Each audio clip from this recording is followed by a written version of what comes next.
Welcome to at mom's home channel the art of home making. இன்றைக்கி வந்து புளிப்பில்லாத தோசைக்கு லைட்டாக புளிக்கிற மாதிரி ஒரு குயிக்கான ஒரு குஜ்ஜு தாங்க பார்க்க போகிறோம்.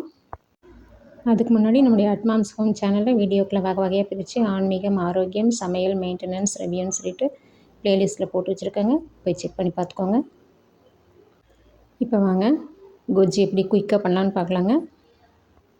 அதுக்கு குட்டி குட்டியாக ஒரு 5 தக்காளி எடுத்திருக்கேன், குட்டி குட்டியாக 2 வெங்காயம் எடுத்திருக்கேன், குட்டி தக்காளி 3 எடுத்திருக்கேன், மீடியம் சைஸில் ஒரு உருளைக்கிழங்கு எடுத்திருக்கேன். எல்லாத்தையும் கழுவி கட் பண்ணி வச்சுக்கோங்க. அடுப்பில் ஒரு பேன் வச்சுக்கோங்க. சூடானது கொஞ்சமாக எண்ணெய் ஊற்றிக்கோங்க. கடுகுலாம் எதுவுமே போடலைங்க, டைரெக்டாக வெங்காயம் தான். கொஞ்சமாக கறிவேப்பிலை சேர்த்துருக்கேன். இது வந்து ஆப்ஷனல் தாங்க. வெங்காயம் சிவக்கெல்லாம் தேவையில்லை, ஜஸ்ட் ஒரே ஒரு வதக்கு தான். கட் பண்ணி தண்ணியில் போட்டு வச்சுருக்க உருளைக்கிழங்கு வந்து இப்போ சேர்த்துக்கோங்க. உருளைக்கிழங்கு கட் பண்ணோன்னு தண்ணியில் போட்டு வச்சுருங்க. 2 வதக்குதாங்க. வதக்கி விட்டுட்டு கட் பண்ணி தண்ணியில் போட்டு வச்சுருக்க கத்திரிக்காய் வந்து சேர்த்துருங்க. கட் பண்ணோன்னா தண்ணியில் போடலைன்னா கத்திரிக்காய் வந்து காரம் எடுத்துருங்க. 2 வதக்கிட்டு கட் பண்ணி வச்சுருக்க தக்காளி வந்து சேர்த்துக்கோங்க. நல்லா கலந்து விட்டுருங்க. நல்லா செவக்கெல்லாம் வதக்க வேண்டியதில்லை. தேவையான அளவுக்கு வந்து இப்போ உப்பு சேர்த்துக்கோங்க. காரத்துக்கு வந்து நான் சாம்பார் தூள் சேர்த்துருக்கேன். நீங்கள் மிளகாத்தூள் எது வேணால் சேர்த்துக்கலாங்க. எப்படி செஞ்சாலும் இந்த கொஜ்ஜு வந்து நல்லா தாங்க இருக்கும்.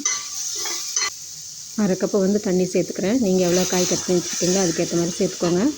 காய் மூழ்கிற அளவுக்கு தண்ணி இருந்தால் போதுங்க, ஜாஸ்தி தேவையில்லை. கலந்து விட்டுட்டு மூடி போட்டு ஸ்டீம் வரதான்னு பார்த்துட்டு விசில் போட்டுக்கோங்க. ஒரே ஒரு விசிலில் வெந்துடுங்க. ஏற்கனவே லைட்டாக நம்ம வதக்கிருக்கனால ஒரே விசிலில் சீக்கிரமாக வெந்துடும்.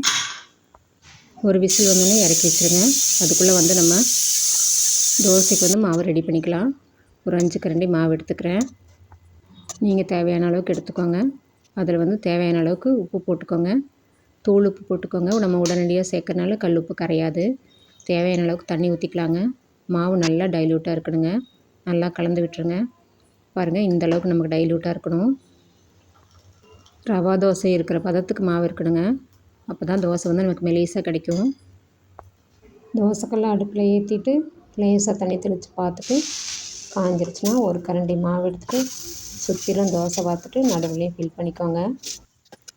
சுற்றியும் கொஞ்சமாக எண்ணெய் விட்டுக்கோங்க. இது பாருங்கள், அப்படியே எந்திரிச்சு வருது.